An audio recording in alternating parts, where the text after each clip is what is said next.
อาหารอะไรบ้างที่คนไข้ไตไม่ควรทานเดี๋ยววันนี้หมอเล่าให้ฟังค่ะก็เริ่มต้นจากข้อแรกก่อนเลยนะคะว่าอาหารอะไรที่ไม่ควรจะทานเลยนะคะอันที่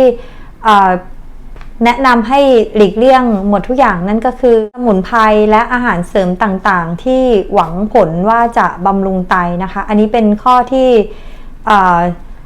ไม่แนะนำให้ทานเป็นอย่างยิ่งนะคะโดยคำว่าสมุนไพรอาหารเสริมในกรณีนี้ค่ะก็จะหมายถึงการที่ไปซื้อ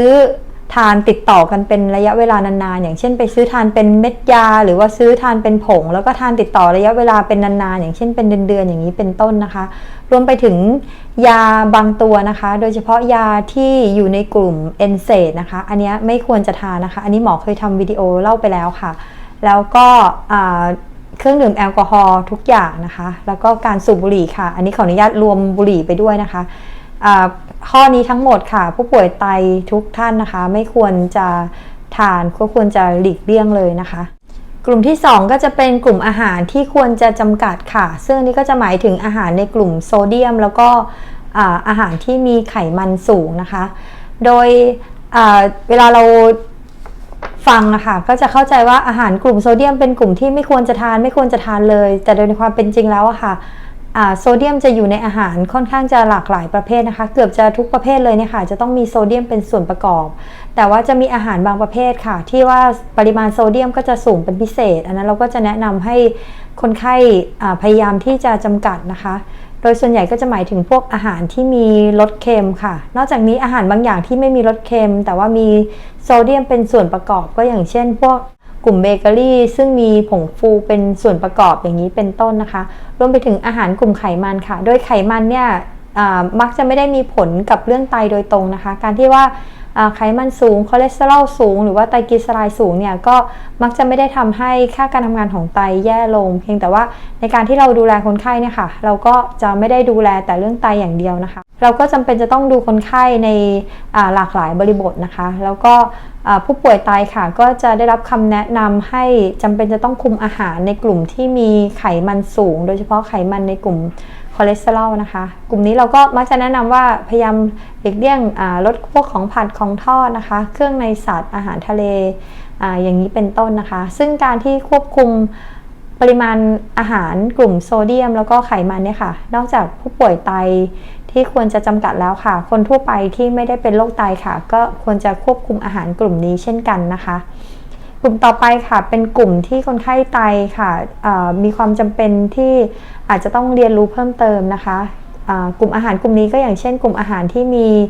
โพแทสเซียมแล้วก็กลุ่มอาหารที่มีฟอสฟอรัสค่ะโดยกลุ่มอาหารที่มีโพแทสเซียมค่ะก็มักจะอยู่ในกลุ่มอาหารพวกผักและผลไม้นะคะคนไข้ไตที่จำเป็นจะต้องคุมอาหารโพแทสเซียมเนี่ยค่ะก็มักจะเป็นคนไข้กลุ่มไตเรื้อรังระยะท้ายๆนะคะเช่นไตเรื้อรังระยะ4ไตเรื้อรังระยะ5ค่ะรวมไปถึงผู้ป่วยฟอกไตแล้วนะคะแต่ว่าในความเข้าใจผิดที่เจอบ่อยๆก็คือคนไข้ไตในระยะต้นๆเนี่ยค่ะระยะ1ระยะ2ระยะ3ที่ค่าการทำงานของไตยังไม่ได้แย่มากนะคะการควบคุมโพแทสเซียมค่ะมักจะยังไม่ได้มีปัญหานะคะป่วยไตกลุ่มนี้ค่ะจริงๆแล้วยังไม่ได้มีความจำเป็นจะต้องจำกัดอาหารโพแทสเซียมนะคะอาจจะทานอาหารที่มีโพแทสเซียมสูงและอาหารที่มีโพแทสเซียมต่ำค่ะสลับไปมาได้นะคะอาหารในกลุ่มต่อไปก็คืออาหารกลุ่มที่มีฟอสฟอรัสค่ะผู้ป่วยไตที่ควรจะต้องจำกัดก็จะเป็นผู้ป่วยไตในระยะท้ายเช่นกันนะคะโดย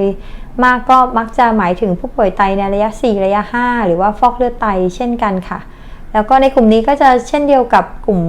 โพแทสเซียมนะคะก็คือผู้ป่วยไตในระยะ1 2 3ค่ะมักจะยังมีการควบคุมสมดุลฟอสฟอรัสที่อยู่ในเกณฑ์ปกตินะคะเพราะฉะนั้นในระยะต้นๆเนี่ยค่ะมักจะยังไม่ได้มีความจำเป็นที่จะต้องคุมฟอสฟอรัสนะคะหมอจะใช้คำว่ามักจะก็เนื่องจากว่าเวลาเราจะแนะนำผู้ป่วยเนี่ยค่ะเวลาคนเขียนมาถามนะคะก็จะถามว่าทานได้หรือเปล่าหรือว่าไม่ควรจะทานนะคะซึ่งที่จริงแล้วค่ะหมอก็ยังแนะนำว่าภาพรวมเป็นแบบนี้นะคะแต่ถ้าจะให้ดีค่ะท่านควรจะดูแลตัวเองนะคะแล้วก็ได้รับคำแนะนำเป็นรายบุคคลหมายความว่าควรจะต้องดูผลเลือดเป็นรายบุคคลเลยค่ะว่าท่านมีเกลือแร่โพแทสเซียมสูงหรือเปล่าท่านมีเกลือแร่ฟอสฟอรัสสูงหรือเปล่านะคะเพราะว่าบางทีค่ะหมอยกตัวอย่างเช่นว่าถ้าเกิดว่าท่านเป็นไตเรื้อรังระยะต้นๆอย่างเงี้ยค่ะแล้วก็ ซึ่งโดยทั่วไปโพแทสเซียมเนี่ยมักจะยังไม่สูงนะคะแล้วก็ฟอสฟอรัสก็มักจะไม่สูงแต่สมมุติว่าเจาะเลือดออกมาเนี่ยค่ะแนวโน้มฟอสฟอรัสกับโพแทสเซียมของท่านเกินละอันนี้ก็จำเป็นจะต้องจำกัดอาหารกลุ่มนี้เช่นกันนะคะกลุ่มต่อไปก็เป็นกลุ่มอาหารในผู้ป่วยไตที่ปรากฏว่ามีโรคประจำตัวอื่นร่วมด้วยนะคะอันนี้ก็จะต้องดูแลขึ้นกับว่าท่านมีโรคประจำตัวนั้นเป็นโรคร่วมด้วยหรือเปล่านะคะอย่างเช่นว่าถ้าเกิดท่านเป็นโรคไตนะคะแล้วก็มีเบาหวานร่วมด้วยอย่างเงี้ยค่ะก็นอกจากคุมอาหารเกี่ยวกับเรื่องไตแล้วก็ยังต้องคุมอาหารของเบาหวานด้วยนะคะก็คือพวกกลุ่มคาร์โบไฮเดรตนะคะข้าวแป้งน้ำตาลก็จำเป็นจะต้องควบคุมให้อยู่ในปริมาณที่เหมาะสมค่ะหรือว่าถ้าเกิดว่าเป็นโรคไตร่วมกับโรคหัวใจแล้วปรากฏคุณหมอให้คุมน้ำดื่มนะคะสมมติว่าท่านเป็นโรคไตในระยะต้นอย่างนี้นะคะเรื่องของไตเนี่ยอาจจะยังไม่จำเป็นต้องจำกัดน้ำดื่มแต่ปรากฏว่าเกี่ยวกับหัวใจเนี่ยสมมติว่าการปั๊มการบีบตัวของหัวใจไม่ดีทำให้เริ่มมีภาวะน้ำเกินละคุณหมอหัวใจอาจจะแนะนำให้ต้องเริ่มจำกัดปริมาณน้ำดื่มอันนี้ก็ต้องจำกัดปริมาณน้ำดื่มตามคำแนะนำของคุณหมออีกทีนึงนะคะหรือว่าถ้าเกิดว่าท่านเป็นโรคไตแล้วเป็นโรคเกาต์ด้วยอันนี้ก็ต้องไปคุมอาหารในกลุ่มเกาต์ร่วมด้วยค่ะดังนั้นก็จะเห็นว่าตามคำแนะนำของเวลาคนไข้จะเขียนมาถามหมอว่าอันนี้ทานได้หรือเปล่าอันนี้ทานได้หรือเปล่าค่ะก็ขึ้นกับเหตุผลในหลายๆอย่างนะคะแล้วก็บางทีเขียนมาถามหมอสั้นๆนะคะว่าอันนี้ทานได้ไหมไม่ได้ให้รายละเอียดมานะคะอันนี้ก็จะตอบค่อนข้างยากหรือว่าไม่งั้นคำตอบก็จะต้องเป็นคำตอบที่ค่อนข้างจะยาวพอสมควรนะคะถ้าเกิดเขียนมาถามแค่ว่าอันนี้ทานได้ไหมแล้วก็หมอตอบแค่สั้นๆว่าทานได้หรือทานไม่ได้หมอคิดว่าบางทีแค่คำตอบสั้นๆนั้นค่ะอาจจะไม่ได้เพียงพอในการที่จะทำให้ท่านดูแลตัวเองให้ได้ดีเท่าที่ควรนะคะดังนั้นก็ควรจะเรียนรู้ความรู้เพื่อการดูแลตัวเองให้ได้มากๆนะคะวันนี้หมอจะจบวิดีโอไว้แต่เพียงเท่านี้ก่อนนะคะเรียนดูเรื่องไตกับหมอไตให้คำตอบโดยแพทย์หญิงกัญญมลสวัสดีค่ะ